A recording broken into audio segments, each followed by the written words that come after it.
Hi, Fashion Dolls. It is finally Friday, April 25th, and welcome to another episode of Style by Stevie. It feels so great to be back after that little break. It is so much going on right now. So much to wrap your head around. Like a lot going on in the news. Make sure that you guys are checking my stories. Make sure that you're also checking my feed as well too. There is a whole lot going on. Today's special guest has a reoccurring role on the hit show Shrinking on Apple TV Plus, and I'm super excited to welcome him in the dollhouse with me. He will be here shortly. But without further ado, let's do a mental health check. Come on in, everybody. Come on in, share the live. I hope you all are doing wonderful. I hope you all are feeling as amazing as I am. I feel like a delicious chocolate piece of rainbow candy in this ensemble that I am wearing today. This piece is cute. It is a two-piece. It's a top and then a skirt. So make sure that y'all go and check out the OOTD of the day, which is the outfit of the day, and make sure that you also vote for your LOTD, which is the look of the day. So while we're waiting on our very special guest to get here, he will be here eventually. Let me share this live with him. Give me a minute so that we can have him in here. Also, he's a Capricorn. And you guys know that I'm a Scorpio, so this should be interesting. We're going to have a great show. You know, we always vibe with amazing signs. It is something about Capricorns. It's something about Scorpios. And I'm super excited to have this Capricorn here. He was born in Grand Rapids, Michigan. And you guys know that my colleague, Bubs to God, is in the Michigan area. So without further ado, let's please welcome our very special guest, the incredibly handsome, the incredibly talented, Kenajuan Bentley.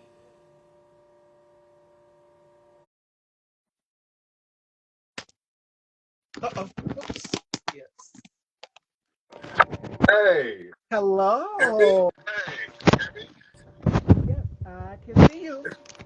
incredibly. Yes.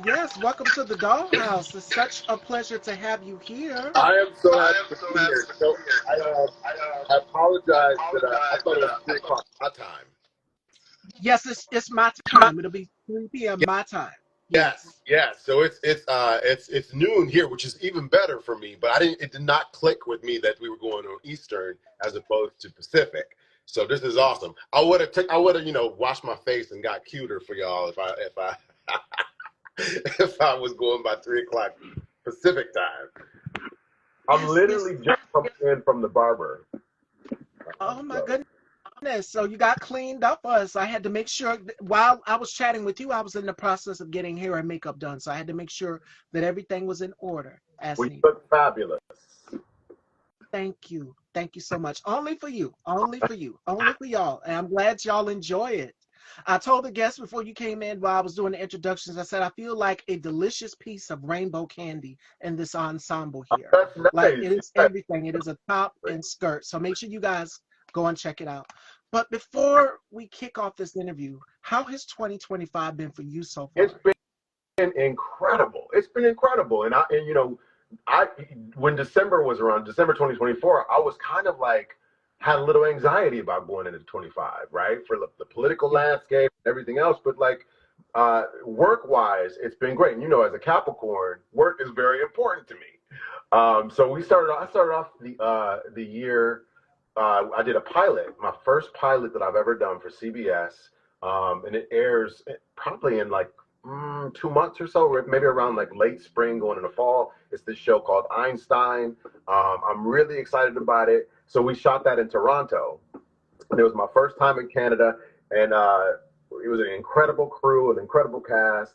I'm the bad guy, spoiler alert, but it was cool to do that and to have that experience. And so coming out of that and then going right back into I do a recurring role for Shrinking on Apple Plus. Yeah. So I had a couple Yes. episodes filmed with that, and I've been doing a lot of going back to the roots of theater. I've done this play reading of Much Ado About Nothing a couple weeks ago, Shakespeare. And then next week, I'm about to do this all black play. It's for a play reading festival for South Coast Repertory Theater and here in California, in Costa Mesa, California. We start rehearsals for that Tuesday. So I'm excited. You know, it's been nonstop. April's been particularly really busy. But it's been good. It's all good stuff. Like last night, I was literally like, I had to take a moment, and you know, I'm trying to get more in the habit of praying when things are going well, as opposed when things are like, Yes. you know, I need help. So last night I was like, let me just got on my knees, and I was just like, thank you, God, spirits, angels, everybody on my spiritual team helping me to sort of navigate everything. So it's been really good to answer that question. It's been Yes. really good.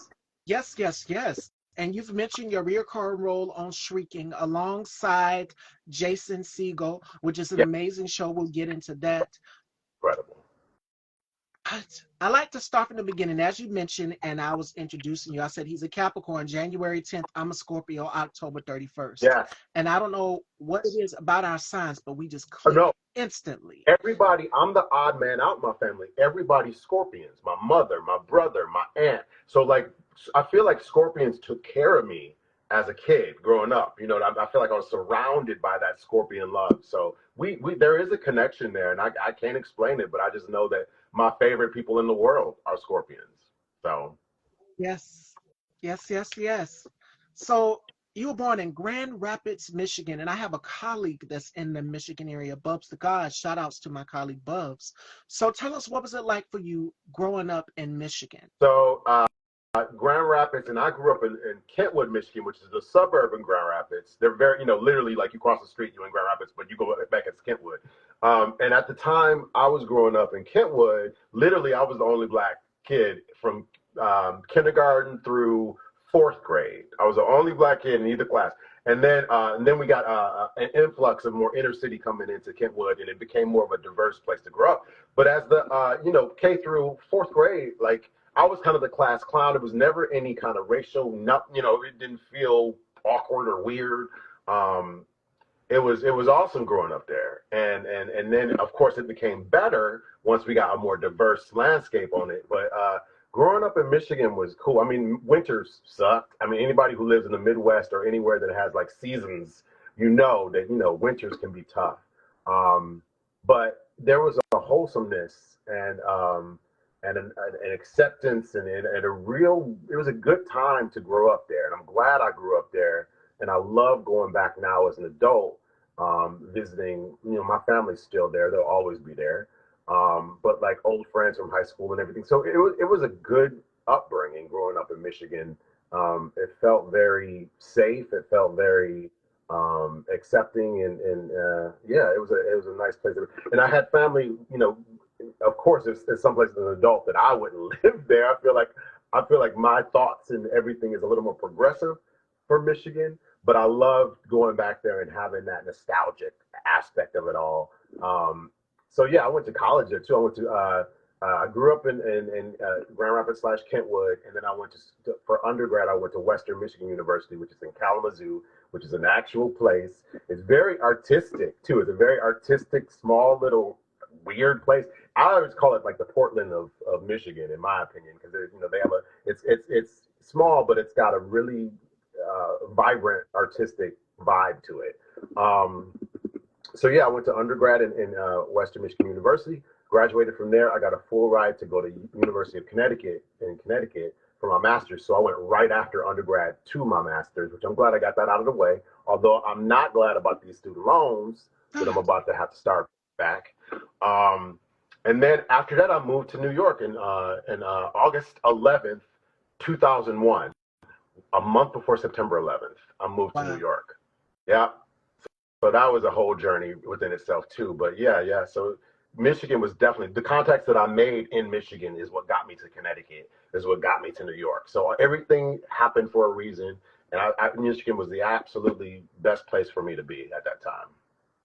So what was it like for you making that journey to New York? As you said, the World Trade Center attacks happened September 11th. What was Yep. it like for you making that transition to New York? It was surreal. So I had never actually been in the Twin Towers. I saw the Twin Towers moving into a month before moving into New York from Connecticut, but I never actually stepped foot in the World Trade Center. It was surreal once September 11th happened, but at the same time, it's like when I look back, I'm like, it's because of September 11th happening that I then parlayed, because I was auditioning and trying to do the acting thing, but at the same time, a lot of actors need to have a job, need to have like a 9 to 5 job. So I was temping, and I happened to be temping on 46th Street on September 11th. And what I remember about that is because I hadn't had my apartment yet. I was staying with friends in school, sleeping on their couches. They lived in Williamsburg at the time. And what I remember about that day is that I was on the train heading to my temp job. I had an audition at 2 p.m. And in my brain, I was thinking, how am I going to lie to my boss and get out of being at work so I can go to this audition at 2 o'clock? Thinking. But the train was moving really slow, and I didn't know what was going on. We got off the train. Mind you, this was, what, 7:45, 8 a.m.? I was going to be late for work. And so I was frustrated at that. Got off the train. Everybody was looking at this big jumbotron in Times Square. They were looking at this big jumbotron. All the things that's happening in Times Square. There's a jumbotron there. Everywhere. Yep. Yep. And everyone was looking up. And I was like, why is everybody looking at Independence Day? Because that was the movie that was just released. So it was like, I assumed it was like a trailer or something for Independence Day, because it was the building on fire. You know what I mean? The smoke and everything. Everybody was kind of looking up, and I was just like, move, I got to go to work. And it wasn't until I got to work that my boss was crying because her son worked in Tower 2. And Tower 2 had just been something that, it had just been attacked. And so everybody was, and it wasn't that until that I got to work that I was like, oh, this is serious. This is something that happened. But of course, at that time, I thought, oh, a pilot must have fell asleep. Right? Like, I didn't think terrorist attack. It was the first thing that came into my mind. And so then the boss was like, everybody go home, get out, go be with your loved ones. Everybody's excused. And I was like, yes, I'll get to go to my audition. Still clueless. I'll get to go to my audition at 2 o'clock without having to lie. And so I walked around, and it did not dawn on me. And you saw like candlelight vigils starting to happen around New York. Everyone became really pleasant in New York. Everyone was like, let me get this door for you, brother. And everybody was, all of a sudden it switched from move out of my way, beep, beep, to like, let me help you, neighbor, brother, let me help you. So it didn't dawn on me till I walked to my audition, and there was a sign on the door that said audition canceled, that I was like, oh, this is affecting everybody. Got it. And so it was surreal. Of course, for the next month and a half or so, my mom was like, are you sure you want to live in New York? Like, is this where you should be or whatever? And I was like, no, this is where I should be. But the reason I said that leads to something else is because that parlayed to me doing social services work. So out of 9/11, there was a lot of organizations that started, charitable organizations that started helping victims of 9/11. And I got involved with it was a faith-based organization that helped, like, Mrs. McGillicuddy, whose husband worked in Tower 1, and they needed help with their rent or whatever. So I got into a social services lane along with my actor lane. Like, I was never a waiter, cater, or Uber driver kind of actor. I was definitely more of a social service. Like, I worked with foster kids, I worked with Alzheimer's and dementia. Here in LA now, I work with people with mental health, bipolar disorder. Yes. So that sort of gave me an avenue. And what I loved about that, and what I still like about it to this day, is it gets me out of my own head of like, oh, I hope I get it, or did I get a call back? Now I don't rely solely on acting to pay my bills. There's another avenue that I'm equally as passionate about, and it's social services. So I'm an arts therapist now. I work with people who OCD, bipolar disorder, all those things now. We do drama therapy, music therapy, and all that. And it sort of, it balances out my artistic career with something else. So all that to say, 9/11 is what helped me to kind of find that passion and journey to sort of complement my acting. So absolutely. Did that answer your question? That was a lot. That was a lot. No, Very good. it opened the door. My colleague Deshaun, hey Deshaun, he says, but you know what? 2001 was a weird year where it was nothing but plane crashes, even Yes. with the singer Aaliyah. Yeah, I don't think we'll Oh ever yeah. be able to Yeah. forget the passing of Aaliyah. And what I I'm was wearing is that was somewhat right before reminiscent August. August. to Yeah. what she wore in the Rock the Boat Uh, video. So it was very colorful. Thank you. that, Yeah, that was Deshaun. in my mind ever. Yeah. Man, I don't think we'll ever be able to get over September 11th, 2001. Yeah. I can remember going way before it happened. I remember my father took me and my brother, and I was 8 years old at the time. I couldn't really remember a whole lot, but I know that I have family there, I have relatives there. Hmm. And I remember going to visit my father's sister and my uncle, and he was showing me where, the apartment complex, because you got the five boroughs there, showing us where each person was on the floors and things. And then we went to Times Square. And then little did we know, coming back into town, that's when I think we found out about 9/11, September 11th. And a lot of television programs, it was everywhere. It was like wildfire. It was Yeah. everywhere. And people were talking about it. Front page news on the magazine, because at the time you had the World Enquirer and you had all of these magazines out putting it on the front cover. Yeah. Newsweek. Yep, it was everywhere. It was everywhere. It was surreal, and it took about living in the city. I worked with those faith-based organizations for a good 2 more years after that. So maybe like 2003, 2004, I think. Until the money dried up. But people needed services throughout that time to sort of help them to get back to some sort of evenness with finances. So yeah, that was it was a trip. It was a trip. And that was going to be something else that I wanted to ask you, because you said you work in social with helping people. It is important, especially in these dire times, that we continue to talk about mental health and bipolar disorder and vent. That was something that I wanted to ask you. How important is it that people open up about what they're feeling? Incredibly important. My uncle was schizophrenic when I was growing up, and so Mhm. I had firsthand to see sort of his struggles.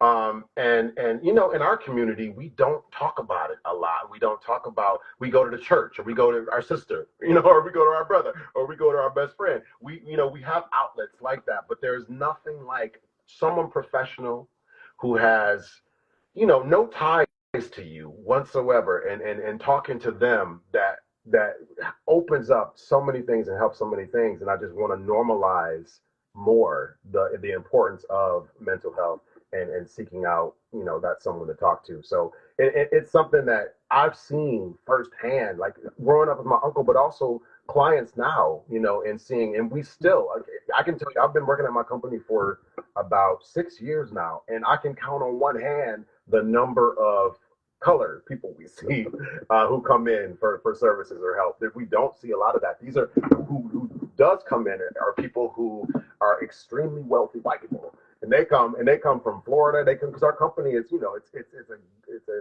reputable company in LA here, or it's actually in Santa Monica, and so they come there from all over the place. And I've seen nothing gives me more joy than seeing someone come in just broken and then make a full circle before they leave. Just leave completely different than when they came in. So that's something that, like, it's seeing that really warms my heart.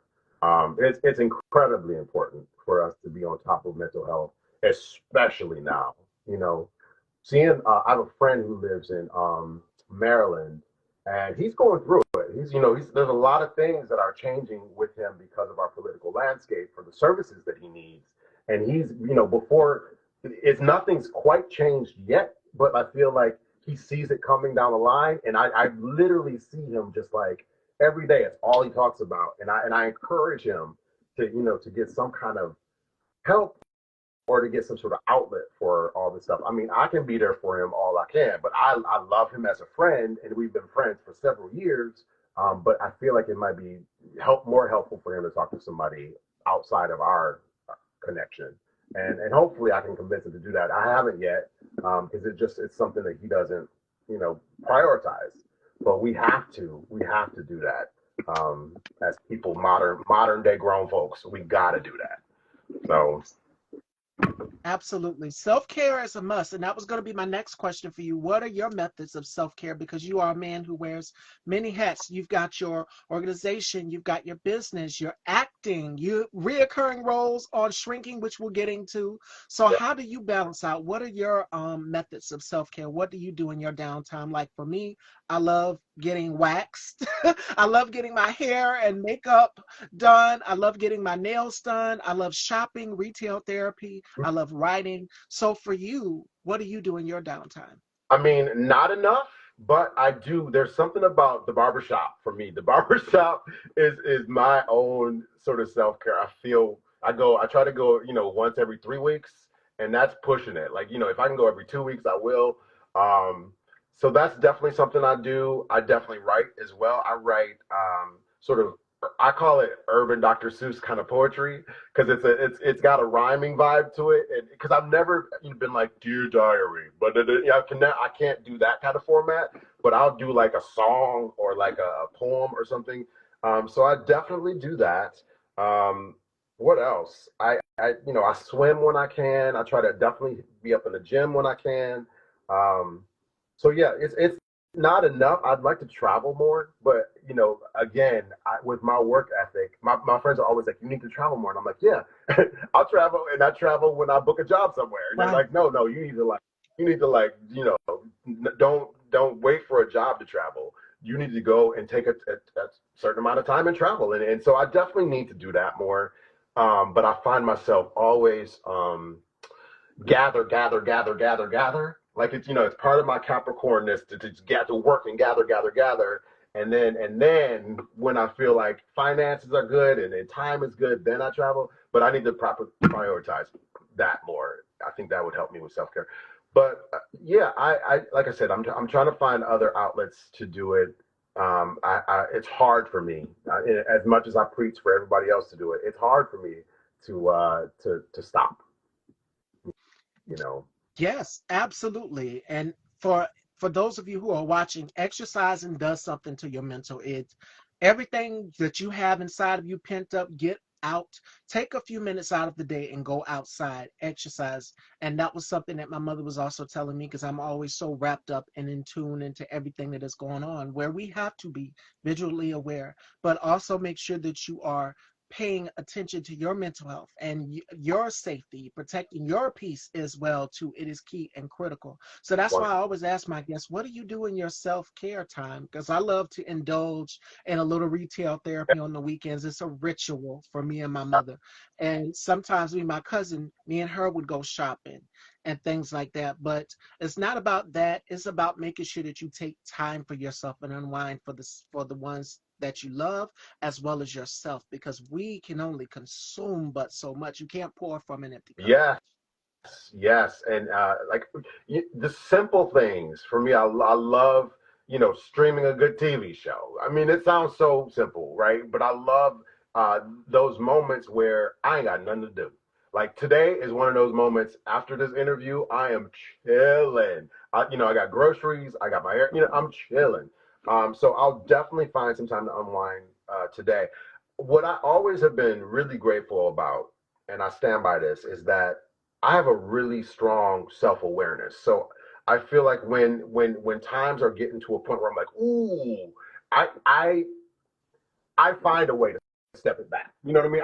I find a way, and I don't know if it's sort of therapy training in my background. I don't know what it is, but I can when I feel that anxiety get into a place where I'm like, okay, then it's I have a talent of being able to just breathe it out and step it back and look at it from a different perspective tomorrow and do that sort of thing. And I don't think that's something that everybody has, but I wish they did because it's not solving anything, but it definitely sort of prolongs a breakdown, right? It definitely sort of like I can feel something coming, and then I can kind of say what's toxic in my life right now, like and I have no problem cutting it out. So yeah, self awareness.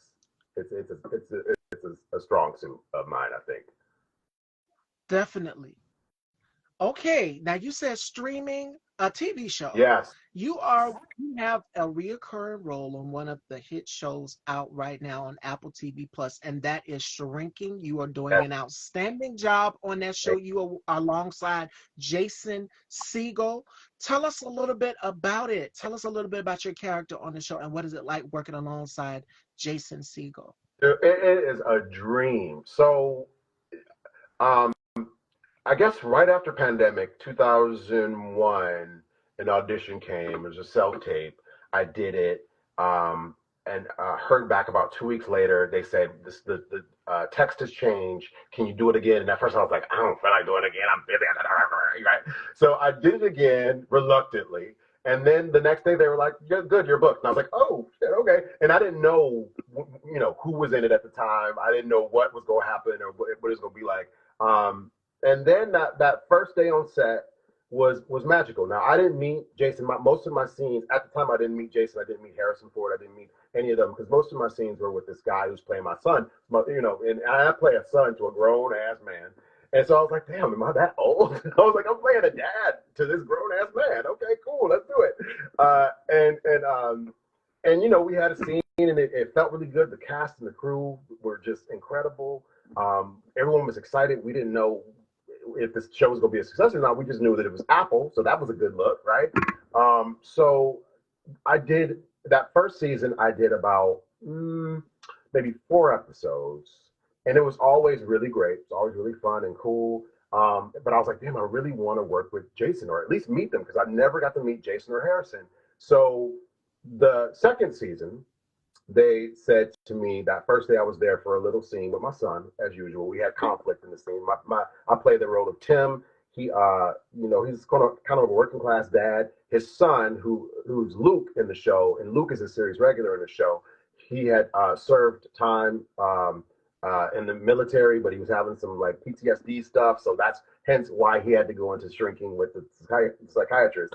And my character didn't really believe in therapy. So we were always kind of butting heads, me and my son, and I was always in scenes with my son. So that first episode of season 2, when I went back, the producers and the showrunner were saying to me, hey, we got some really exciting stuff coming up. We want to have you in a scene with Jason and Harrison. And I was like, yes, please. Yes, please. So we had a really amazing day shooting here in LA. My character was going fishing. We had just had an argument with my son. I went fishing, and then Harrison Ford and Jason Segel's character come and find me to tell me that my son has gotten a fight and he's in the hospital. And so what ends up is that all 3 of us have this really amazing scene about being fathers, being dads, and how we messed up and how it's okay to mess up. And that's how it goes. Yeah. And so that was, once we shot that, like, as someone who's coming in as a recurring or a guest star, you always want to make sure you are on point. Like, you want to make sure your lines are intact, your character motivations and intentions are intact. And it just felt like I felt so supported by both of those gentlemen. Every time we would like finish a take, they'd be like, "You're so good, you're so good." And but that thing, it was just, when Harrison Ford and Jason Segel tell you that you're good, you're like, okay, I was nervous, but now I feel very good because you guys have created such a beautiful, supportive place where I feel like I can fly.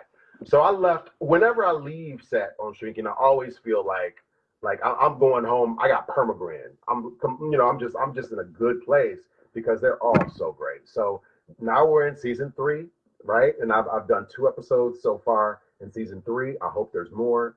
But it's just it's incredible.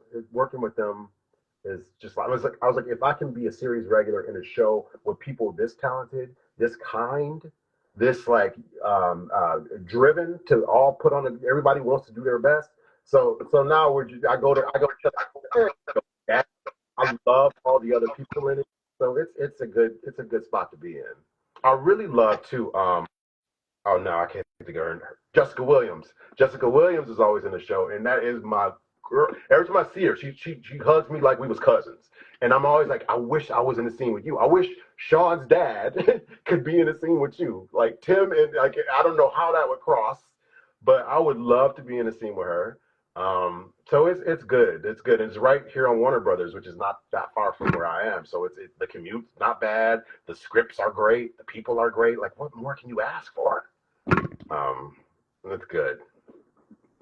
And season 3, I'm looking forward to it. And you said the roles and everything, so I'm looking forward to that. But I'm gonna go back to your character. You said your character, because you're the dad on the show. Yeah. Your character does not believe in therapy, and that's so crazy because we just got through talking about I, that, and that is prevalent in the Black community. A lot of people just like, no, the don't go to the therapist. The people think you're crazy, something wrong with you. Talk to yeah. God, worry about it.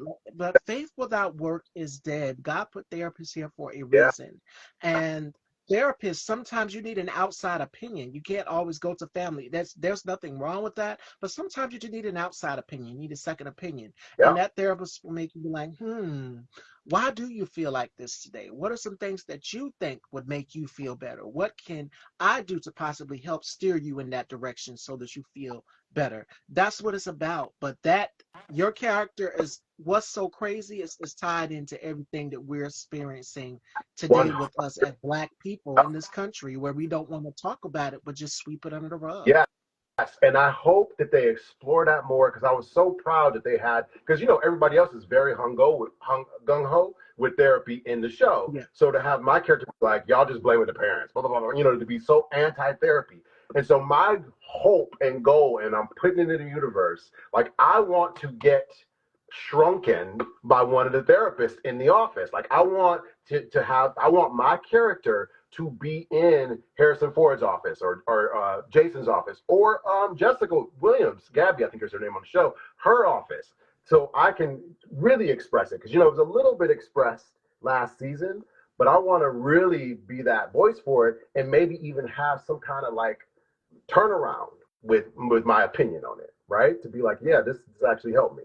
So that would be something tragic maybe happens or something happens to where I need to actually be in a therapist's office. My character would be incredible, I think. So let's hope that happens. Fingers crossed. Fingers crossed. And we're going to manifest it. We're going to put it out there in the universe. My next question is for you is, what do you wish you spent more time doing 5 years ago in your career? As you look back, what is something that you wish you could have done 5 years ago in your career? Great question. Something I will say is that I wish that I didn't lead so much with fear 5 years ago. I feel like being fearless is something that I did in the comfort of college, right? Fearless. Like I was just like blah and didn't care what people thought, didn't care it just, artistically is what I'm talking about. So I think when I moved to LA, I became very like, ooh, because I went from theater to TV, which is very different. Theater, you can be like ridiculous. TV, you got to stay pretty tight and pretty technical. And so I was so afraid to make bold choices at the time because it was like, here I am, new in this city, LA. I'm trying to, parlay my theater career into a TV career. So I was very careful. And I feel like that I should have, if I knew what I knew now, I would go back and be like, no.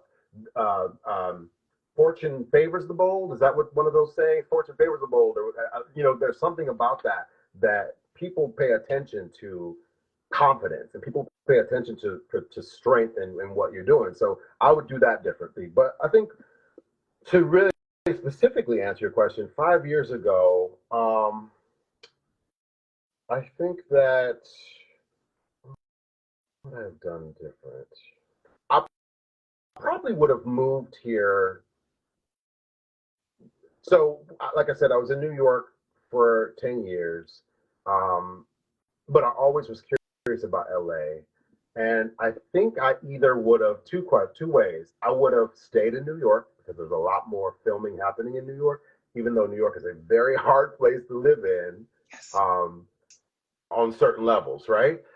But when I look back and see the friends who stayed in New York and seeing where they were when I left and where they are now, it's vastly different. And I feel like my career could have been different. I may have even had a Broadway credit by now, or I would have done some other, some more TV stuff there because there's a lot more filming there. Which at the time I was like, there was not very many things filming there. So either I would have stayed in New York and just like pounded that pavement, or I would have moved to LA sooner instead of going to New York 9/11.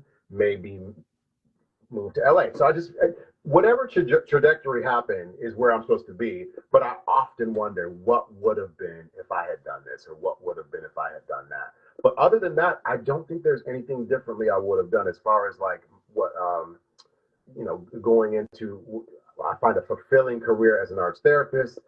All that stuff would have stayed intact. But like, coming to LA helped me learn what an arts therapist was. So everything has its, there's not enough to give up by not by changing something. Does that make sense? There's not like I wouldn't want to give up any Absolutely.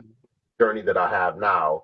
But I often do say, well, what if? But it's just for fun. It's just for my imagination because I really like the journey that happened. So, but fearless, like I said, that's probably my best answer for that. Is like I would have been more bold. Been like, no, this is what I want. This is how I'm gonna get it. You know what I mean? Like that confidence that I have now, I wish that I could have told my 5 year, five self that 5 years ago, you good. Keep doing what you're doing, but just be more confident in it. You all right. So What could you do today that you were not capable of doing a year ago? mm, um say no. say no, right? Turn down things. There's so many things that I was like, "Ooh, I don't want to do this. This is not a right audition for me. This is not, I know who this is. This is for my neighbor. This ain't me, right?" And so at the time I was like, but I haven't met this casting director, but I'm sick, I don't want to tell my agents no. I don't want, there's certain things about that I'm like, no, Right. you wasted your time because it's not like you got that role anyway. So you wasted all that time putting stuff on tape when or in person when that ain't yours. So say no, thank you, and be okay with it, and let it find who it's supposed to be for. So I think saying no is something that that I learned. Like now, I have no problem with it. I don't care what whoever thinks. What I'm gonna do what I want to do because we don't got that much time on this earth. So why are we saying yes to stuff we aren't trying to do?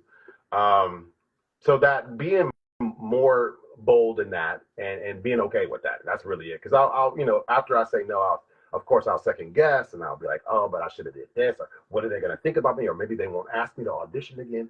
So there's certain things where you gotta let certain things go and just be like, what works for you or your family or the people that you love in the moment, and go with that. Absolutely. And we talk about living in your purpose. Now, if the average human lifespan was 40 years, how would you live your life differently?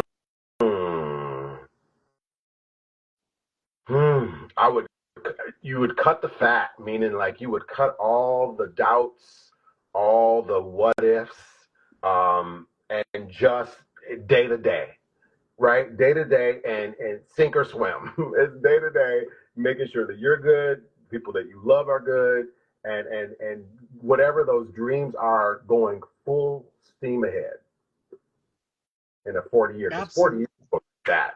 40 years goes like that. Which, if you would have asked me that like 20 years ago, I'd be like, no, 40 years, that seems so. But now, on a grown man perspective, I'm like, that 40 years flies.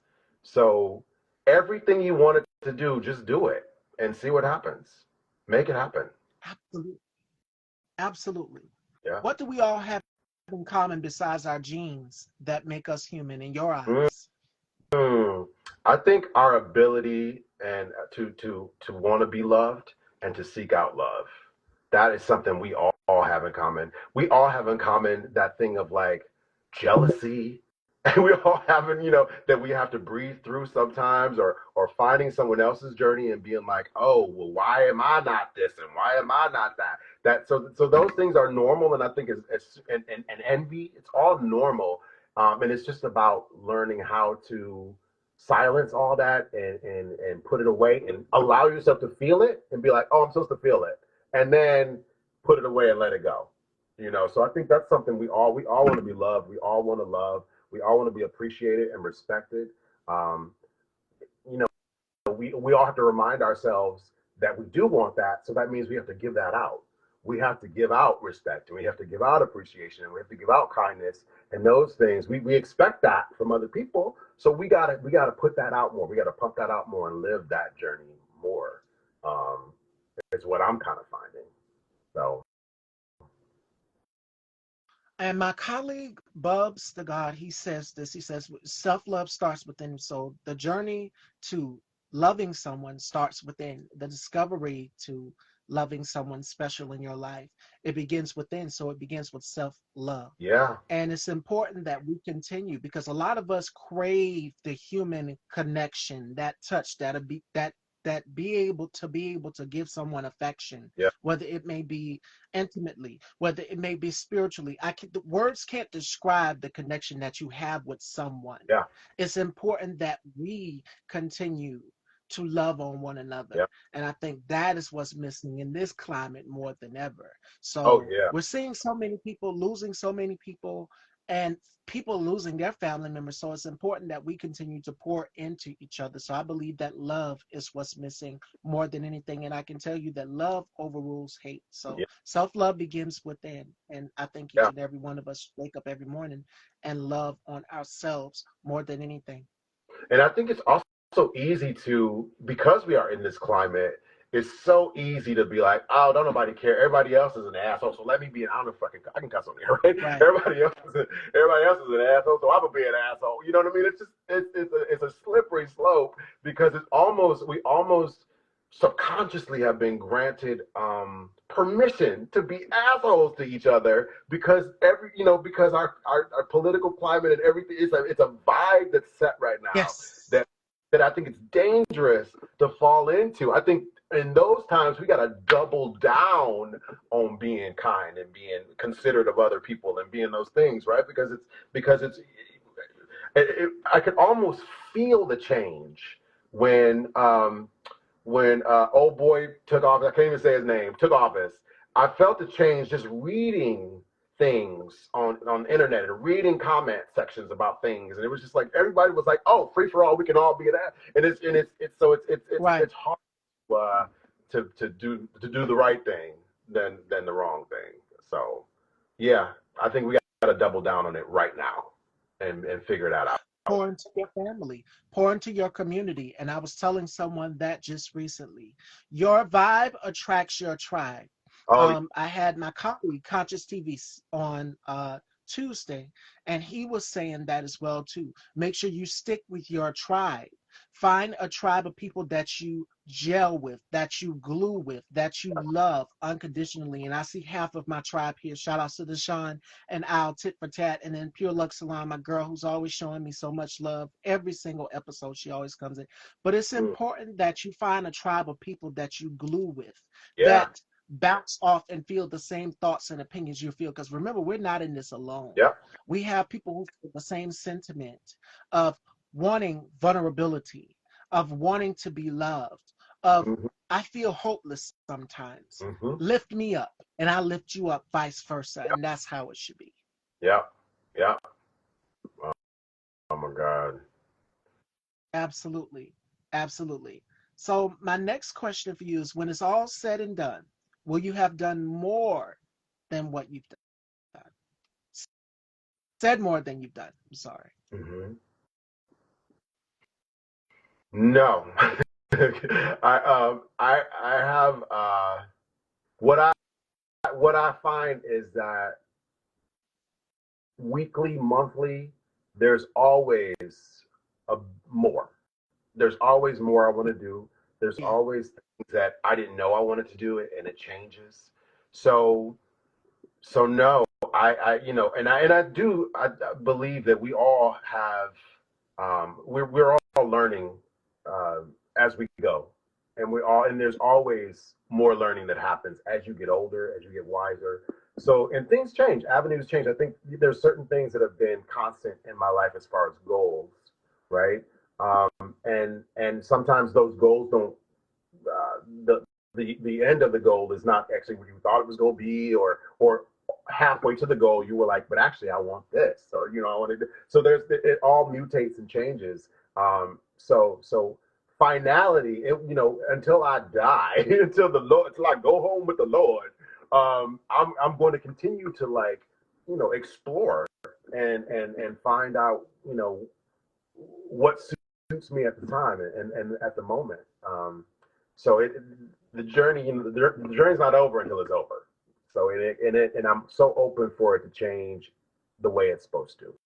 The way that universally, spiritually, um, how it's supposed to go. I'm open. I think that the sort of the goal is to be open enough that if something happens this way or changes that way and mutates into a different way, that I'm here for it and I'm ready to take it on. So yeah, it won't be over till it's over. But the goals are intact. Absolutely. Goals are intact, and it's good to have what you think is going to happen because when you make a plan for something to happen, it don't always go that way. There's the other forces that could make it completely different, and you're like, I didn't even see that coming. But I'm present and I'm here enough to like take it on and be open enough to figure it out. So And that's for all of us as we talk about goals. I love to create vision boards. So it's like everything that I put into perspective is like putting the pieces of your life together on what you want to work on, what you want to accomplish for the new year. I did mine's back last year in 2024. And it's like almost everything on that board, as I walk past it and I look at it every day, I do a mental check mark like, okay, I've done this, I've done this, I've done this. And it goes back to what you just said, which is wanting more. And a lot of us want more in our careers or our endeavors or more for our yeah, family or yeah, just in general for anybody that is around us that we see them going for something that they want to complete that will make them feel great. That's what we're doing. And we'll be right there rooting them on along the yeah, way. yeah, yeah. Yeah, and also too with those goals because that's a great idea. I've never done physically a vision board, um, which it's a great exercise to do. But did you find doing that as your goal is this, but on the way to that goal, you didn't realize that this you pulling from this and this and this, and maybe it changes or it enhances that actual goal, right? That you got to. So finding that I think is a really kind of a fun journey to kind of go on for sure. Absolutely, absolutely, absolutely. And my next question for you is which is worse, failing or never trying? Because you talked about fear earlier. Oh my God. So definitely, and that's something because I would have said failing like 10 years ago.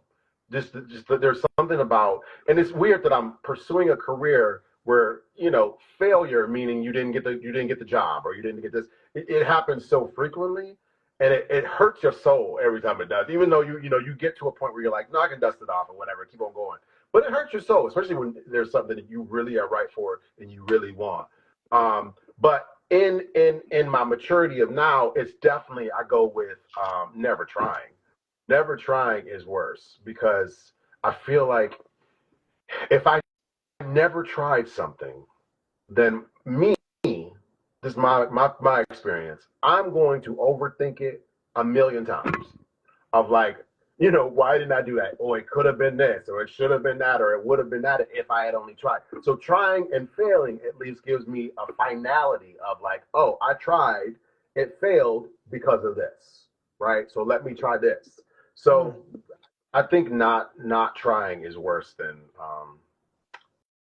failing for me. And you talking about somebody who has part of that fear was that fear of rejection, that fear of no.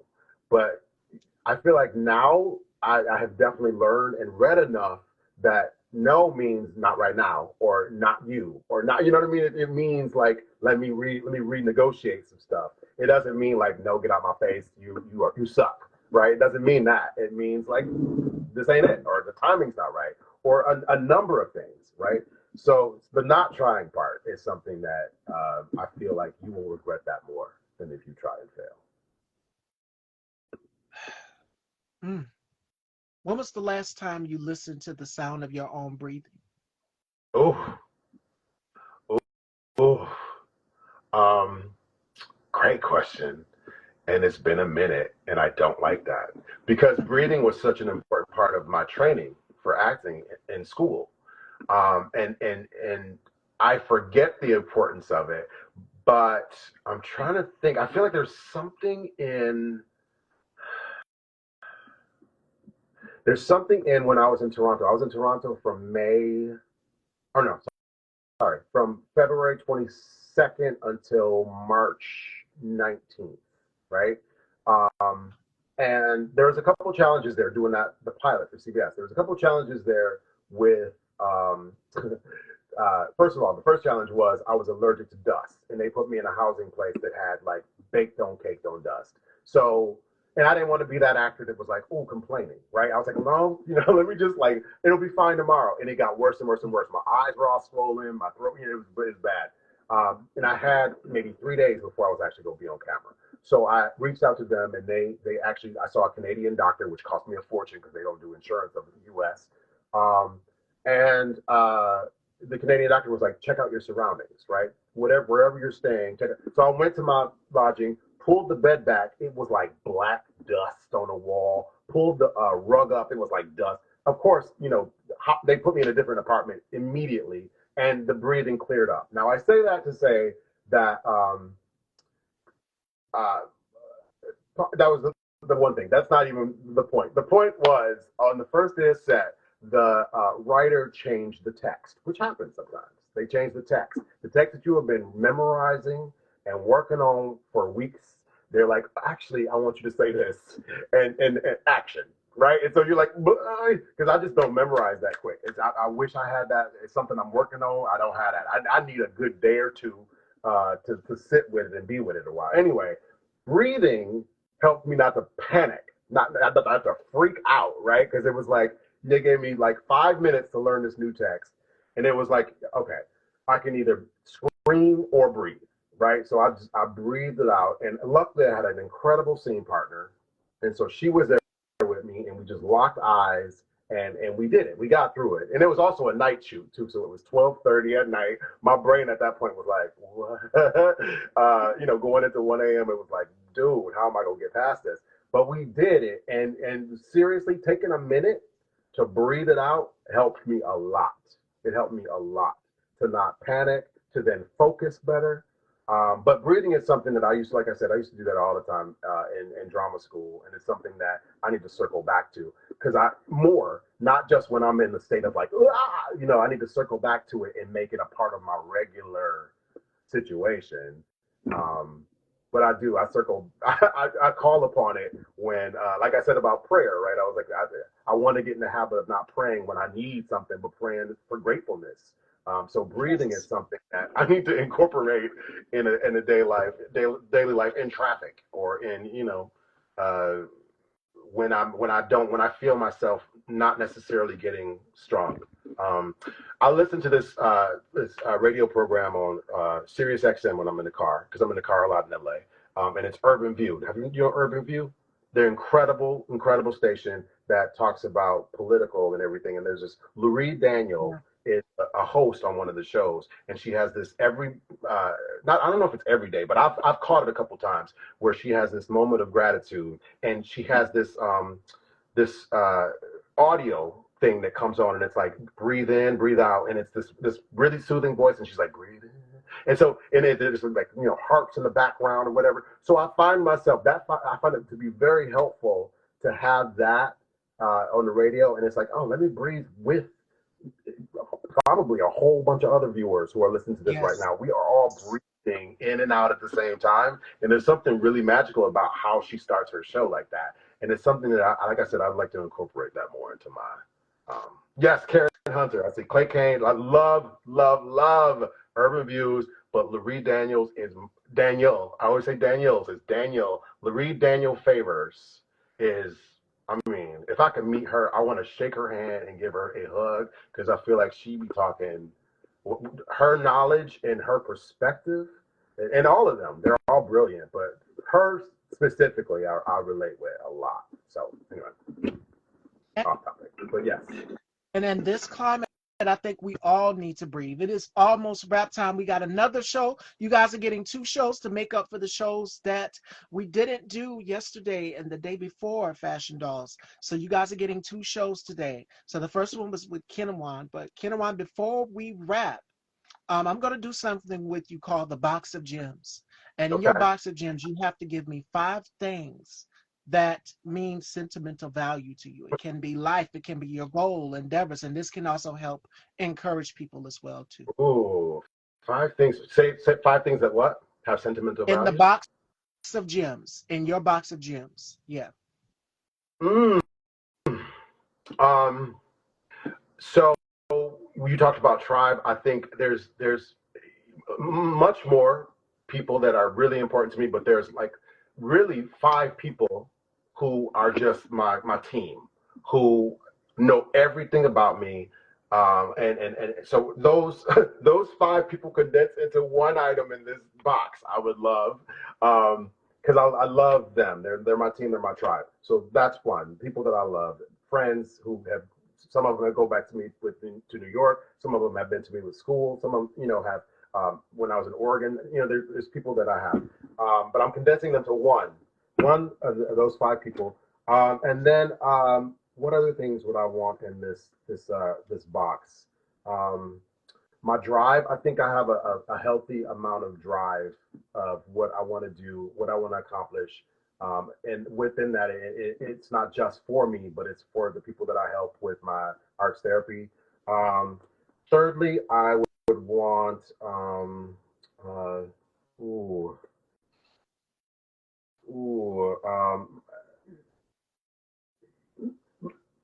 yeah, that kind of melts into two. I would want, why can't I think? This is a good question. It's a good question. It's one that I want to think on and give you all the right answers. Um, my talent. I'll just say that. I want my talent to be in there. I want,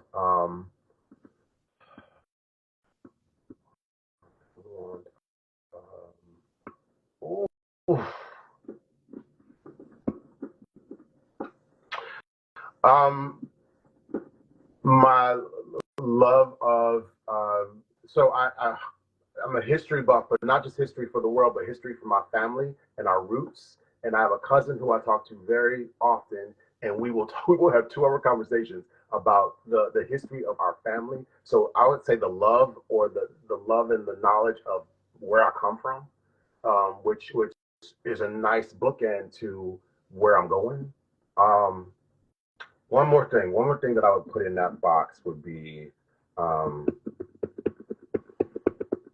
hmm, I'm an overthinker, so this is a very tough question for me. Um, one last Take thing your that I would put, time. Take your time. I put in there is, Oh, and my next guest is here, Yo Goopa. It is 4 p.m. I know you So we do something a little different today, Fashion Dolls. Let me bring Yo up. It is 4 p.m. So yeah, we'll do the 3-way panel. Hopefully it I will love work. it. I love it. And then I'll let y'all go and do y'all. While I think about my life, one more amazing thing to put in this box, and I will put in this box. I would put hmm, mm.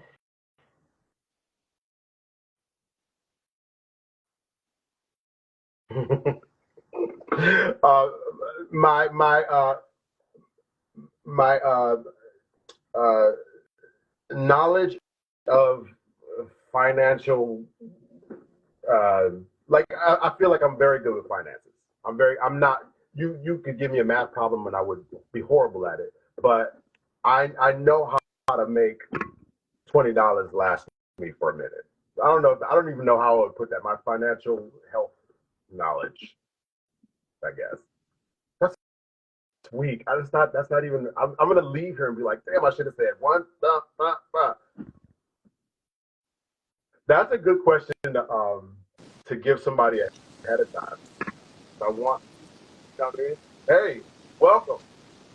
Hey, Welcome, Yo. hey, thank you very Welcome, welcome, much. welcome. I was Um, listening. Yes, you were Thanks. coming in. Thank We were you. just talking about, I was just asking Kenajuan what we could do. I was asking him, we did a game called the Five Box of Gems. And I Okay. told Kenajuan to reach in his box of gems and give people some encouragement.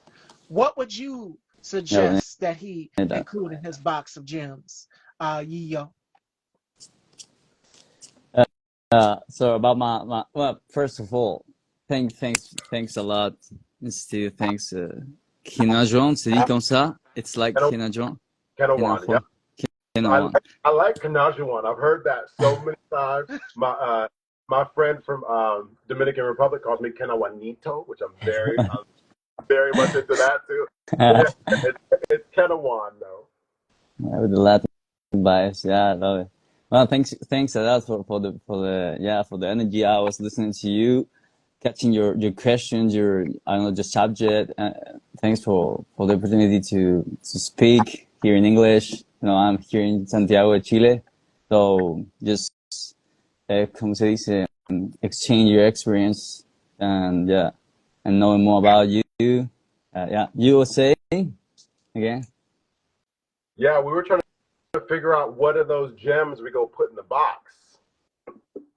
Okay, We're jam there. session. You're talking like music jam When sessions. when we talk about gems, music, yes. Duh, music, dude. It's so important. It's so important. Yes, yes, music. And I think I'm a very eclectic music listener.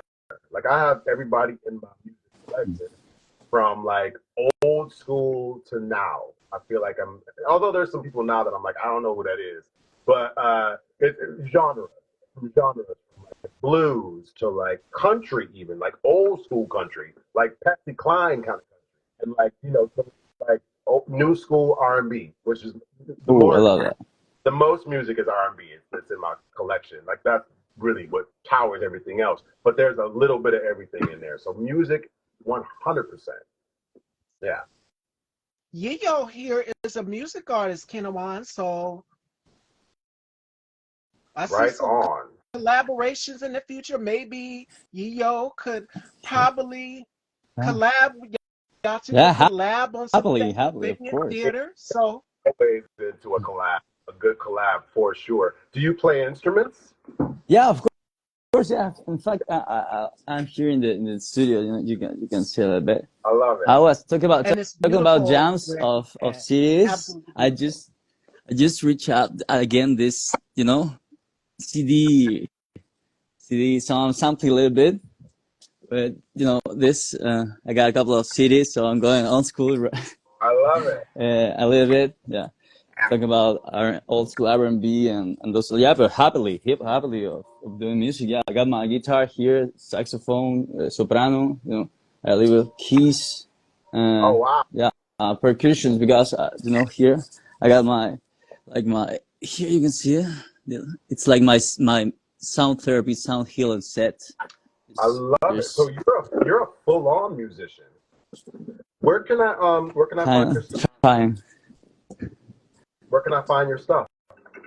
Yeah, yeah, I'm putting here blessings. I was writing. So Jeyo Gupa in I don't know, like And he all the just put it platforms, in the in all the chat. pop. So Yeah, yeah. yes, make sure you guys follow these gentlemen. I had a great conversation Mm. with Kenawan. And Kenawan, if you want to stick around, you are more than welcome to. Oh, I ain't going nowhere. Okay, I'm, we've got Kinawan and Yiyo Gupa, Fashion Dolls, and it is Friday, so you guys are getting two shows in one with my amazing guests here. So make sure that you guys go and follow. Check out Shrinking on Apple TV Plus. yeah. And Yiyo, we have Yiyo over here. Yiyo is in the studio working on some music as we speak. My boss lady, Mick, just popped in a few minutes ago. I don't know if she's here. Shout outs to Mick, Original Magazine UK. And I'm Mm. super excited to see because we have another issue that is coming out. The biggest fashion event in the world is the Met Gala, and they're already in the talks of preparing their looks. Coleman Domingo as one of the chairmen for this year's Met Oh, Gala, so I'm super excited to see who is going to be wearing what at this year's event. So next month, May 5th, is the Met Gala. It's like the Oscars for the fashion world. So make sure that you're tuned in, because I will be doing coverage here on IG, posting the looks and everything, who wore what. So make sure you guys stay in tune for that. And I've also written another article for Original Magazine UK, which should be dropping sometime next month as well too. So shout outs to Boss Lady Mick on that. Pharrell is also on that committee or board, I think, too. Yes, Pharrell, who Pharrell, personally, ASAP Rocky. yeah, Yeah. Pharrell So you guys have to has stay been my tuned. personal, like, Pharrell is somebody who I always am just like, I'm in awe of Pharrell. I love everything he's done, like musically, aesthetically. I just feel like he's like dope to me forever. So yeah, I'm excited about this year's Met Gala specifically. Yeah. And Yo, for you, because you're also an Hey, artist as well too. You kind of remind me. Your sound kind of reminds me of Pharrell Williams. Like you both have a very Ooh, eclectic ear for music, and that was that's something too that much. Okay. we stated No, in yeah, our I love Fireworks. Yeah, it's no, but first no, interview I'm with just you. doing my stuff, trying to. Yeah. But great chair and opportunity too. Eh? It's coming. yeah. Absolutely. And what I love about you is your sound is so eclectic. It's different. It's nothing like we've ever heard before. And as it pertains to being an artist, both of you gentlemen probably can relate. What is the one thing we talk about originality a lot here on my platform? What is something that people can do in their lives to stand out as it pertains to up and coming artists, as it pertains to actors? Each of you, Kenajuan and Yeo. Who will go? Yeah, it's a great question. I don't know. You first, Kenajuan. Kenajuan. Well, I think you know, uh, a learning thing that I've sort of continued to learn about is that people want originality. Like, especially with acting things, I think a lot of actors get caught up in the whole, like, oh, I see the side, and this is the description of the character, and this is what. And so they try to stick into the box of what it is. And I throw that stuff right out the window. And that's not something that I've always done. It's something that's a recent thing for me. That I'm like, well, they're calling me in for this audition. You give me this character description, there's this. I I read the text, this. So I'm going with what my instincts tell me to go with. I'm going with what I think it's going to be, and I'm bringing myself fully to it. And if they don't like it, they can be gone with it. Who cares, right? But I only feel good if I put out something that I'm like, this is authentically who I am. This is my Mm, when I read this is what I think. This is my interpretation of what it mhm, is. And I'm assuming if you're asking me to put myself out there with this, then that's what you were in the future. You're going to see that, right? So I think one okay. originality is the only way to go at this point because nobody else has your voice, has your whatever. So if Mm, you come in with full on who you are, then you can't go wrong. And it that's not what they want. That's cool too. Next, so yeah, it's super important for me to be purely Kenajuan in whatever I'm doing, right? So that's my 5 cents. And I'm gonna add on before I let Yeo give his opinion from the artist aspect, because you have an actor and you have an artist here, and then you have me, the hostess. But my colleague Bubs the God, I don't know if he's still here or not. It goes back to what me and Kenawan was just talking about, which is anybody start loving on yourself, pouring into yourself, loving on yourself before you go into these auditions, because he Kenawan also talked about no. That no could mean a temporary not right now, maybe come back another time. A lot of people think no is just no. But no means that should fuel you for the greater that is going to come later on down the line if you wait just a little bit longer. If you wait just a little bit longer and continue to perfect your craft, because each and every one of us here on this panel, we all, as artists, as visionaries, we love to perfect our Yeah, craft. We love to make sure every single that's right. detail goes into whether it's the music, whether it's the acting aspect, whether it's me hosting this platform. It's about perfection and making sure that everything is great. It checks all of the yeah, boxes. So, your thoughts, your originality. What advice would you give to people on originality as far Yeah, as yeah, the a lot of things, a lot of artistry things. aspect? Yeah. Yeah, yeah, pretty awesome. I don't know. I'm trying to do something about the balance between intuition, and intellect. My Mm, my own investigation and my fields, my senses. And there's two like a phase of an acceptance. When you really accept what you are with the world too around, and yeah, how you can have peace with that. I think that's like the objective. But I know I have some results, but I can't say that I got a lot of results like analysis and saying about more about that. But for me, it's trying to do that as an artist, living day by day and trying to go into the middle of my feelings and my head, and and accept what I am, just what I am. Yeah. Doing One thing my as a spirit musician, you probably because yeah, work a lot about your as a musician, you probably work a lot through your emotion, mm, of right? course, You say yeah. that that's like, do you Yeah, find yeah, yeah, yeah. Of course, of find course. Of course, but not yeah, always. There's a lot of technique parts too. Yeah, yeah, yeah, yeah, yeah. Hmm. yeah, and investigation too. When it comes to the enquete, and when you have your own, I don't know, what you sent you for, in the artistic way, and path. What kind of music are you listening? What are you inspiring yourself? That seek.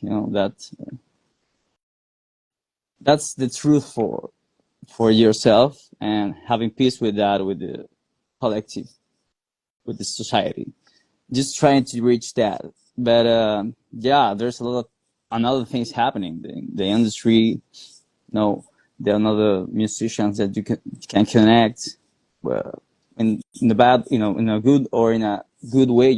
Sometimes you can go farther in paths that you don't want to go, or or you, or you don't must go in your own objective too, because music for me it's spiritual. So mm, if I'm not going mm. into that, I'm going no ways. I'm going confusing. I don't know. So I'm trying to reach that state principally, and then I can think more about analysis and marketing. Right now, that's like fundamental, and that's the most money parts or about industry or doing something. It's a service. It's a product. I don't know. You can say in that way too, but have this special inspirational, spiritual magic part.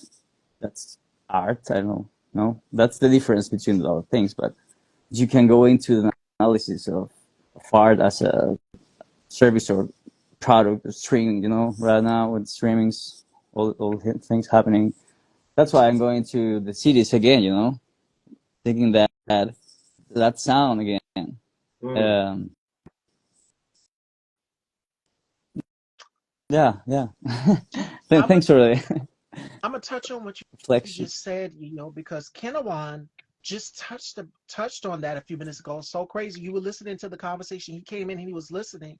And we were talking about mentally being spiritually in tune, making sure that you're staying centered. And as an artist, as an actor, that's key and important. From the actor aspect, you have it as though, okay, I'm tapping into this character.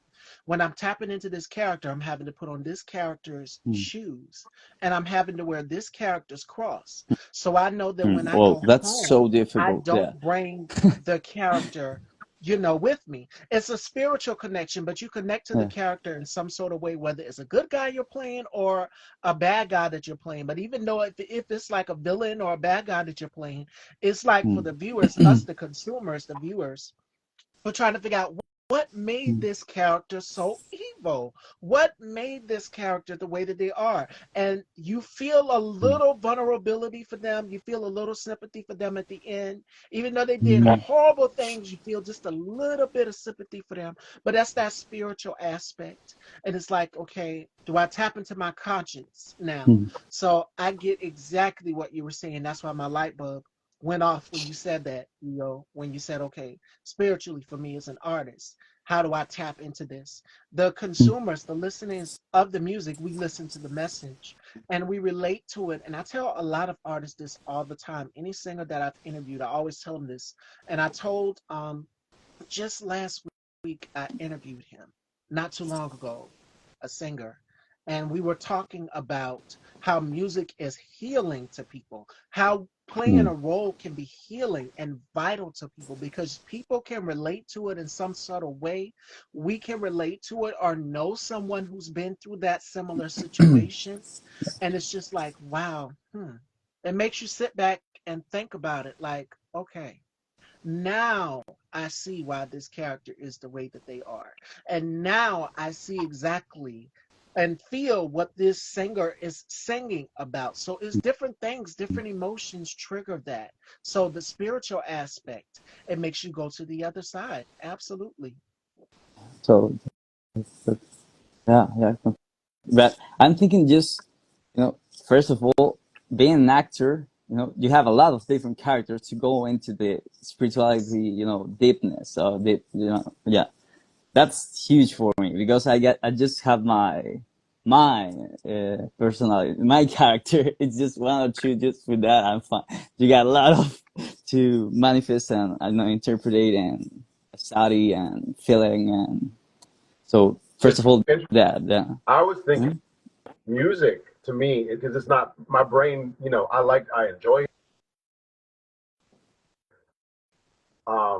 but fun little lyrics. But musically, the reason I was thinking is that it comes from an emotional place too, but also the math that's involved in music. There's a math Oh, yeah. that is involved in music that my And brain, everything. my brain doesn't quite work that way. So I find I'm so fascinated by musicians, particularly musicians who play instruments. You know what I mean? Because there's a system that goes on. There's a bracket that you have to fit all these notes in to get your end result. What accompanies what instrument accompanies what instrument. Like those things to me are like, So I find the actor journey easier, and maybe that's just because that's my journey, um, than say a musician. It's just a musician is a magician to create this melody and harmony that goes together, and it comes to it's just like it's baffling. I find it extraordinary. So good, Yeah. well done. But listen, guys, I have 15% on this phone, so I'm going to dip out and let you have a proper interview. I had an amazing, amazing time. Thank you so much. No, you can stay. You can stay. We can talk about more about. Yeah, I was trying to say that I'm going I to just lose came back from Broadway, studying the MDAA in New York City, and I see this mixture of the actors and music. So I think both are magicians. That it's just putting that soul in the way in the character. I think. Yes. Yeah, that's yeah, whatever you are doing, but putting that yeah. and authenticity is, I don't know, just feeling your own a little bit, having your own perspective, perspective. I don't know how to Oh, say so. Yeah, Mhm. um, of you and around the world, a little bit. Yeah, accept that. I felt a little bit and work for that. Put Yeah, an effort for that. Yeah, go into the details. yeah, Doing some stuff that you don't like before. There's something that you want sometimes to do and you must do. yeah. Yeah. Well, Mm, I'm definitely going to look you up. Yayo, Yayo. Yeah, yeah. why, yeah, Gupa. I'm definitely going to look you up. And hey, I had a wonderful time. Thank you, thank you. Thanks to you. You are so Thanks to you. welcome. Ladies and gentlemen, Kenajuan, Bentley, make sure you guys please go and check out Oh, Shrinking on Apple shrinking. TV Plus. Yeah, Please go and check and it out. Okay. and then I'm Okay. just gonna plug that pilot that we just did for CBS. It's called Einstein, and it'll be on probably late. Uh, we're going into spring, probably late spring, fall. But it's called Einstein. It's brilliant. It's brilliant. Okay. It's so good. So be checking that out for CBS. All right, Fashion Dolls, make sure you guys, Kenajuan, let Beautiful. everyone know where they Beautiful. can follow you and check you out. Kenajuan. Yeah, my first name at gmail.com or yeah, Instagram, Kenajuan on all platforms. Kenajuan. Kenajuan. Kenajuan. Yeah. I love. I Kenajuan. I love. like that. I like that. I like that little Juan on it. Yeah. Awesome. All right. Thank you. Thank you so Wow. much. All Thanks right. to I'll You you. are see y'all so later. welcome. All Take right. care, Ciao. ladies and gentlemen, Kenajuan Bentley. Yeah. And Ah. we are Bless. here with Yo Goopa. All right, Fashion Dolls, we are Thanks here with Yo to. Goopa, and we were just talking about the power of music and how Mm. powerful it is. All three of us on the panel with Kenajuan as well, if you're just coming in. Um, Music is healing, and especially in these times, I believe that we can find ourselves going to a space where it's never taken us before. And I could put on a song. One of my favorite singers is Sade, and I love Miles Davis. I love Miles Davis. I love jazz music. I've started to tap more into jazz. I love R&B. Don't get me wrong. I love Tony Braxton. I love Beyonce. I'm a big Beyonce fan and a Yo Goopa fan. But I love to tap into jazz as well Mm. too. I love to tap into jazz. And the first sound of music that I heard at a young age for me, how I got introduced to jazz was through Randy Crawford, was through Miles Davis, was through George Duke, Duke Ellington, so many of the greats in Mm. jazz music, and going and listening to their music. Norman, I think his name is Norman Brown. That's another one of the jazz musicians that I grew up Mm. listening to. Grover Washington Jr. Yeah. It's Yeah. so I love many. it. I love Grover Washington. Oh. Yes, I love Grover Washington, and then Phyllis Hyman. Phyllis Hyman is another one of my favorites as well too. And then Sade, they would fit right perfectly into that arena of music. You put on Mm. a song. I could put on a Sade song today. I could put on her Love Deluxe album, and it takes me to a place where it's like I'm in an outer world, an escape, because her voice is just so soothing. And that's what we need more than ever. You find your solace. We were just talking about finding your vibe Mm. and your tribe a few minutes ago. Yo You caught try that. He was here to. when Yeah. he was going. We were talking about finding your vibe and your tribe. Uh, when it pertains to music, find your vibe that works for you, that Mm-hmm. puts you in the element. You're coming home from a long day from work. You've got the kids to worry about, and it's just like all of these things. But I want an escape. And music artists provide that escape for you. You could put on an album or put on a specific song that you would listen to, and it takes you to a place you've never been before. That's how powerful music is. So Mm. I'm glad you started off the conversation of that about the spiritual aspect, because I talked about that just this week with Conscious TV, and we were talking about, cults and so many things and being spiritually in tune and centered. Mm. All of that we covered in our interview that we just did Tuesday. And I do believe that artists have that ability as well too, to make you go to another place you've never been before.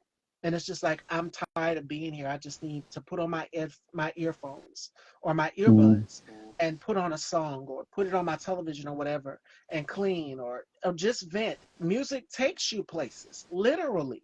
Yeah. And artists are, I say this all the time to every music artist that I've interviewed, artists are like the doctors to people. We have actual doctors, but they're administering care to people who've been through something, who have experienced something, and putting on a song can bring back a certain memory to them, like a childhood memory. Or, just in general, hey, I got married to this song, or certain things. Do you remember this song? Our mom would play this song in the house when she was cleaning or when she was doing Yeah. things. doing things around the house, all of these things, it brings back a memory to us and it triggers our senses. Mm. And that taps into what Yeo just said, which is that spiritual sensibility for a lot of us. So my homework assignment for each and every one of you viewers today, to all of my viewers and my colleagues, Al, Bubs, if he's still here, Deshaun, all of y'all, find a song, find an escape that takes you to a place you've never been before. And I know for me, Cherish the Day by Sade will do it for me. It will take me to a place I'm just like, okay. Her voice is like sitting at a beautiful ocean front in Belize. That's what her voice reminds me like. It takes me to a space where I'm relaxed, where I'm calm. And Yeah. I know that everything is going to be okay. That's what music artists do. So again, music artists are healing, provide healing medicine to people, and that's through their lyrics. It is so powerful, the lyrics that music artists put in their song, and they sing from personal experience. So, that was going to be a question that I wanted to ask you, and I think we covered that in our first interview. How important is lyrics and just the overall message in music to the consumers? Yeah, there's a lot of things. Sorry, Steve. Yeah, beautiful. What you said. Yeah. Lyrics are, I don't know, poetry. But before that, talk about music for me. Yeah, sound healing. When you study a little bit of, native, old, we say folklore, folk, world music, antique, ceremonies or something of the traditional sounds or that were using those epochs. You can see there's some vibrations that are like plenty and good for you, and there's some vibrations that aren't really good for we're in numbers. The organs inside us, they are like with tunings in relation with the world, with the Yes. plants, with the human resonance. So there's a difference between for me, with the consonance and dissonance. That's for me the open door of jazz. It's using a little bit of that dissonance, but in a pretty or beautiful, or, I don't know, intellect or another way, simply another way. That's why I love to do rational and a lot of Coltrane for me. I'm going backwards again, listening Coltrane again, and I don't know, for me it's one of the best. And poetry, it's lyrics. Um, for example, I'm right now studying since later time this structure called decima in Latin America. So you can go again into an investigation, your own search on that connection with your spirituality too, but with a Oh, collective ethos, with a collective meaning too. So you got like two fountains of of elements that you could use then in your legs. Um, and again, there's a Thracium, 31 part that it's more of technique of rhythm, the harmony. There's something that's sound quality fine. There's a lot of more math, sound engineer and production in music. That's a lot of like technique stuff, not in relation with the collective things that you are into, searching, not in connection necessarily. They're like independent, and not in connection with your own ethos too. So yeah, for me it's that, and right now, I'm into the decimas in that way. I'm studying well with the rhythm and all the pop production, but I'm going to crash in that too. Right now, I'm for example, yesterday I played in this hotel in Santiago, Radisson Blues, and I play this looping, layers going to with Ableton, and I put some lyrics again with a little bit of poetry into the looping, yeah, but with books, different books. So I was inspiring myself during the jam, like live, and create creating the same time too with the lyrics that I was choosing in the books. Like I was like showing the creative process like directly. So I'm into that. A lot of poetry in Chile. It's amazing. Gabriela Mistral, Violeta Parra, principally, and then you got Pablo Neruda, of course, but you got Enrique Lin. There's a lot of really great poets here in Chile. So I'm going to that, and with the music too, all around the world. Right now, I'm listening a lot of I don't know if you know about called Jacob.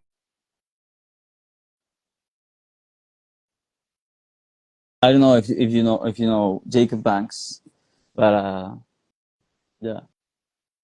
Right now, I'm going into those lyrics of him. I don't know, slow up, unholy war.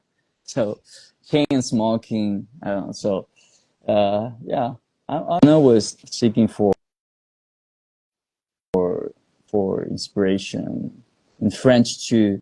You know, in French songs in La Chanson Française, there's a lot of stuff to know to go to yourself to like feed yourself, feed yourself with inspiration and all that of artists of another artists.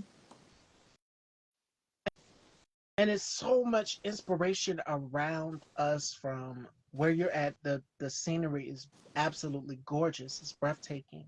And we can find the most intimate inspiration from just looking at a plant, going outside in nature, which is what I encourage each and every one of you viewing today's show.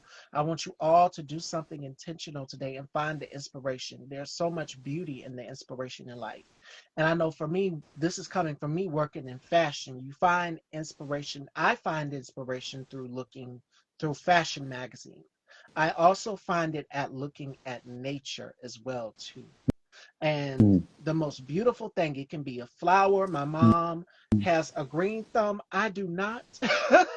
So Mm. she likes to grow flowers.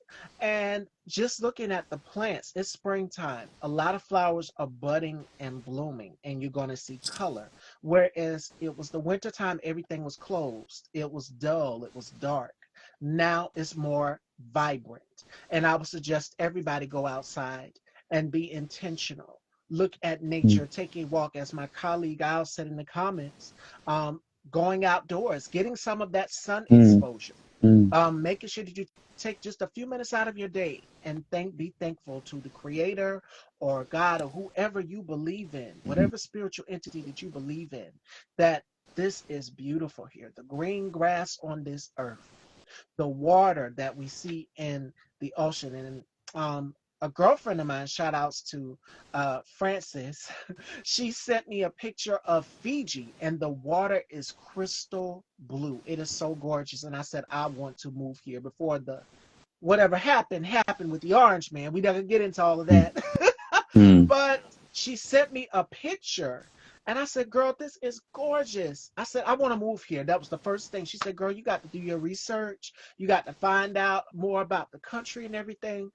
And I fell in love with the scenery. That's what drew me in. It was so inviting. So find your quiet space, find your Mm. safe space, find your inspiration from within to any place.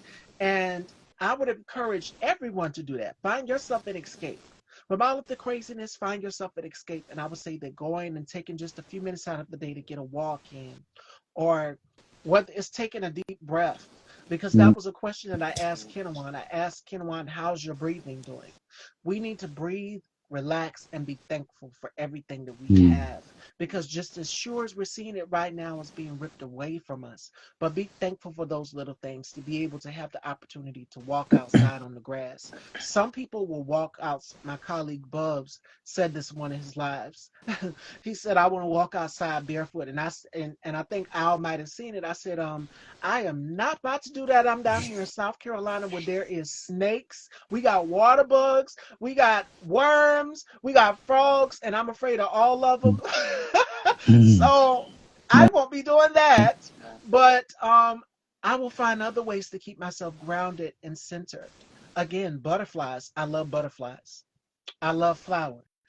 I love looking at a beautiful sunset Yeah. as it dawns over the horizon and as you're getting your day started, which is kind of why I have my blinds partially open, because I'm like, let me get some of that sunlight. I have shut, you know how they have the blackout curtains. I don't want nobody seeing nothing inside my house. So so I said, let me open these blinds. Let me do something different today. And I opened them and I see the peak of sunlight through the blinds coming in the house. And it is so beautiful. That's why I'm thankful each and every day to get up, to be able to open my eyes to do this amazing platform, is because I'm looking at that sunlight. Um, Another thing I do is when my mom tells me, hey, go outside and water the plants for me and do something. Again, she has the green thumb. I don't. So she can make flowers grow and everything, but I help and aid, assist her, bring the water to the plants. And that's something else we got to do. If you are into something, which is what we're talking about, which is spirituality and staying and being in tune, just lyrically or however in life as artists in general, each and every one of us is an artist in our own divine right. And I think that we should go and water our spiritual garden. That comes from Janet Jackson, and she said that on her Velvet Rope album. Each and every one of us should do that. Take a few minutes of the day and water your spiritual garden.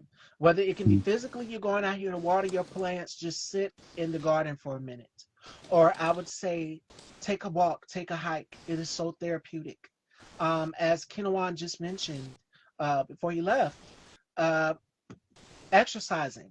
Find your escape mentally and spiritually. Mhm. And mentally, for me, spiritually also, music is that escape. Music is that getaway. Writing, as Yigo just mentioned, poetry. Yeah. Poetry, put whatever you're feeling on paper. Put it on paper and go back and read it. I have diaries in my room. And what I would do is I would go back and read all of my diary entries from each day. Like, what was I thinking on this day? Like, this could have been done a little bit different. This could have been done a little bit different. And this maybe could have been done a little bit different. Like, and what would you think about this? And why do you feel this way? All of these different things, we take it in and we internalize it. But it's important that we release it. Put it on Mm. paper. Mm. Release whatever it is that you're thinking. And I believe that poetry can help with that Concretize. as far as doing a soliloquy. Yeah, writing about it. Yeah, it's a lot. It's about concretize a little bit. Concretize, you know, doing material with things that you want. But for me, nature, it's fundamental. It's like the beginning of Oh, it. We need to come back, always coming back to nature for inspiration, of course, and for calm, relax, going, kind of pure yourself too. For me, nature is so important, and yeah, it's so connected to spirituality, of course, and to music. Because for me, music it's like the language of the soul. No, yeah, we know that. So that's and when you're just seeking that, you must go into nature again to I don't know to have a temper, have a temperature of what you're doing. You know, I'm going well, or I'm really confused. I don't know. So we need to. Always testing myself a little bit. You know, think about okay, I'm going fine. I'm going like feeling myself again, going to my body again, going to my soul again, going to the origin, to the nature. And for like yeah, I got a lot of mountains here.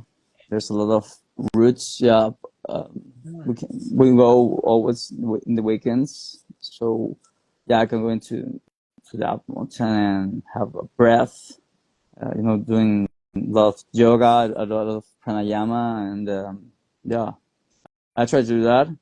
But yeah, sometimes you don't have time, and that's what I'm saying. Always coming back to nature, and there's two like nature statements.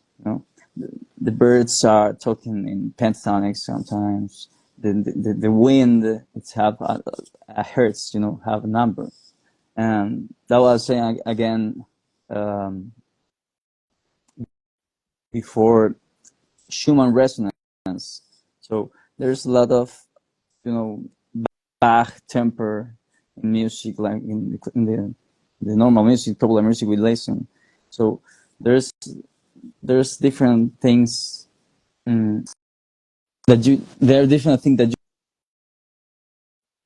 you can for real study and go into the nature and the music of the nature of the music too. And if you, I don't know, I'm going to that path. So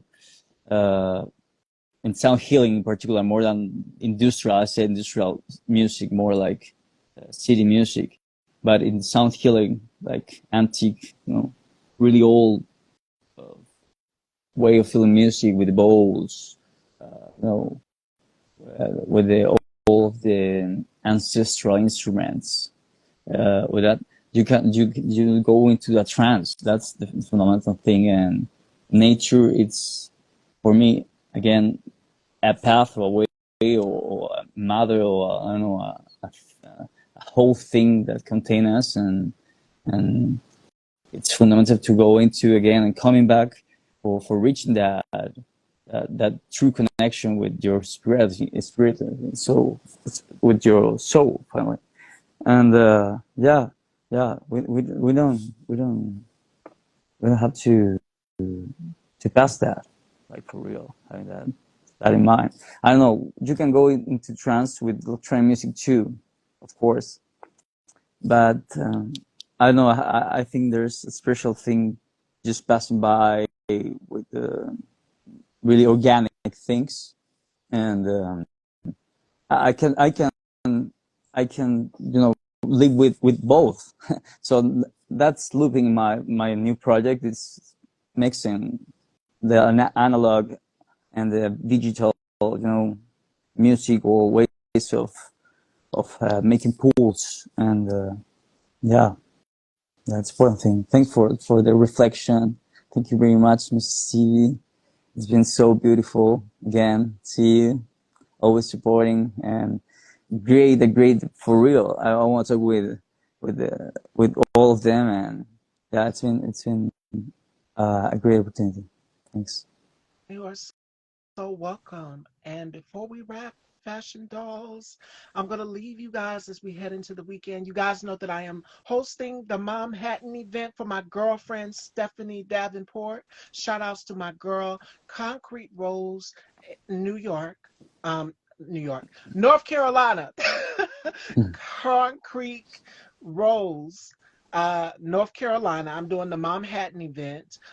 This is going to be pretty fun. We're doing it via Zoom. So contact my girl, Thai Asia. Contact my girl, Stephanie, to find out more information. That flyer is pinned on my page. That'll be tomorrow. I'm looking forward to it. Your girl is booked and busy. So for the rest of the year, 2025, interviews left and right. And there will be a Style by Stevie season 20. So make sure that you guys stay tuned for that. But I want to, that'll be in 2026 though. But I want you guys to take this final thought, which comes from A. Nora Lee. And she says, success is what happens after you have survived all your mistakes. As Yiyo just stated so beautifully, and as my other guests, my other amazing guests that I've had on today, Kenajuan, both men, both stated, it is time for each and every one of us to water our spiritual gardens. My colleague, Bubs the God, and I'm going to keep reciting him countless times over and over again. Love on yourself. Self-love begins within. And shout outs to my other colleagues as well too, Tit for Tat Al. Make sure you guys go and check out. I was on a panel last week, and yeah, we touched on that with CTV. We already know what happened. Your girl fell asleep on the panel. So I don't want to hear nothing from Bub. Shut up. I know you watching. But I love them. I love this tribe. I love each and every one of you. And I want you guys to remember, regardless of all the darkness, of all the chaos, find your light, water your spiritual garden, and stay in tune with yourself spiritually. As Yo just said, it is important that we write the poems and the soliloquies of our life, fashion dolls. And with that being said, join me next week, Monday. We have Darren Blaze, Lance D. Thompson, and the beautiful Gina Lachey closing out the month of April and heading into the month of May. That lineup will be dropping pretty soon. I love you all, fashion dolls. Y'all take care and y'all have a fabulous weekend. Ciao.